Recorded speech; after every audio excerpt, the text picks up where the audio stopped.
nothing, Lily stammered out, hiding the box behind her back. She added, "It's the same color as yours. I'm having a terrible stomachache.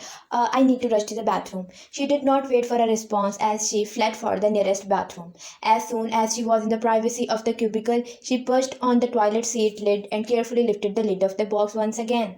Unlike Emma and other silk scarves, there was a bunch of keys in her box instead. She was still staring at it in dumbfounded shock when she received a message. Asher had sent her his home address, which revealed that he was living in the most expensive villa neighborhood in Beverly Hills. He was serious about me moving in to live with him. I guess it's not wrong of him to think as such. After all, we are lawfully wedded to one another. It's normal for us to live together.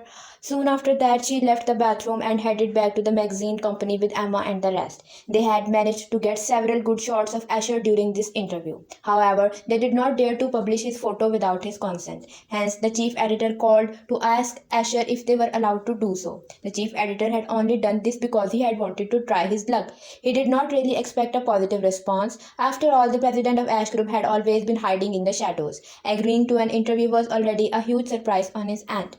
To the utter amazement of everyone, Asher had actually agreed. Immediately, the entire magazine company was buzzing with chatter. "Damn, the president of Ash Group is allowing us to publish his photo? Looks like we are going to be famous. Quick, quick, show us his photo. Is he really as handsome as Emma claims?" Previously, Lily and the others had not dared to show Asher's photos without his consent. Now that he had given them permission to use his photos, they took them out for public viewing. All the women in the magazine company squealed and shrieked when they saw his photos. "Oh, damn, he's so gorgeous, Emma. The way that you had described him doesn't do him justice at all. Yeah, none of the celebrities can compare to him. None at all. Hey, why is Mr. Walter's chair so weird? It kinda looks like a wheelchair." Someone had finally noticed the wheelchair that Asher was sitting in, as a hush soon descended upon them. Emma spoke up loudly. "Yeah, Mr. Walter is wheelchair bound. But so what? He's handsome and filthy rich. To me, that still makes him Prince Charming."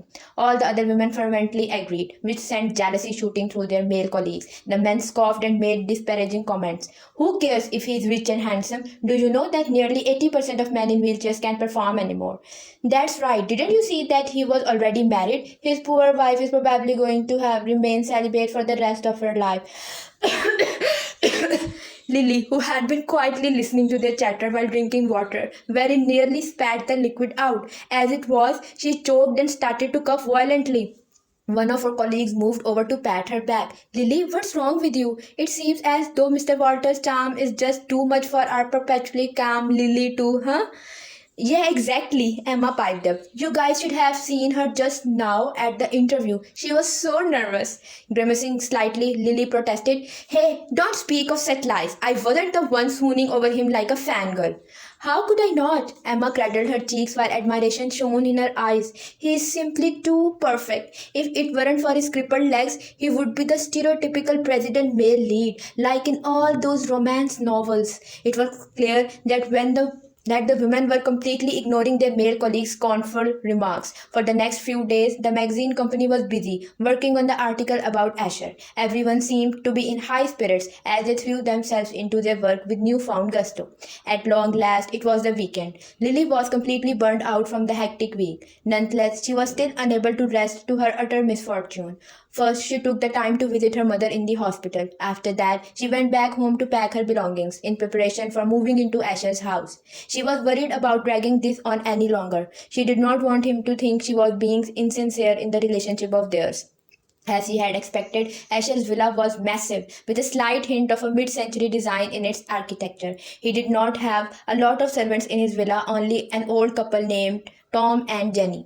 Tom helped Lily in carrying her luggage to the master bedroom on the second floor. The interior was a simplistic but modern design. Opening the closet, she noted that half of it was filled with men's clothing while the other half was empty. Understanding dawned upon her. She would be sleeping in the same room as Asher. Not finding anything wrong with that, she put her own belongings in, neatly filling up the closet. By the time she had finished unpacking, it was already night time. Asher was still not yet home, so she thought she can wear some comfy clothes. After she had had dinner, she returned to the master bedroom to take a shower. Done with her shower, she reached out for a towel to dry herself. She went to her closet and pulled out some cozy night suit. The night dress consisted of pink tee accompanied with some fluffy pink trousers. Satisfied with herself, she plugged in hair dryer, and just as she started drying her hair, she heard a loud click from behind her. She jumped a little in shock as she whirled around to see Asher entering the room in his wheelchair. The man was visibly astounded to see her as well, evidently not expecting his new wife to be already comfortable at her new home. Lily froze to the spot as her mind went blank, her beautiful hair cascading around her shoulders, making soft water drop into her velvety natural pinkish skin. Asher's deep gaze wandered over her form. In his eyes, she looked not less than any doll. Lily's cheeks turned red as she felt his gaze over her. Her brain kicked into gear again. She let out a shrill scream as she dashed towards the bathroom. Unfortunately for her, the floor was slippery from the water that she had shed on her track across the room. Her feet slid out from beneath her and she fell forward. "Watch out!" Asher's expression scrunched up as he swiftly moved his wheelchair over to catch her. Thankfully, he got there in time, so she tumbled right into his lap. As his fingers brushed against her soft and sleek hair, he stilled in surprise. Bowing his head, he took into the two spots of bright red on her cheeks.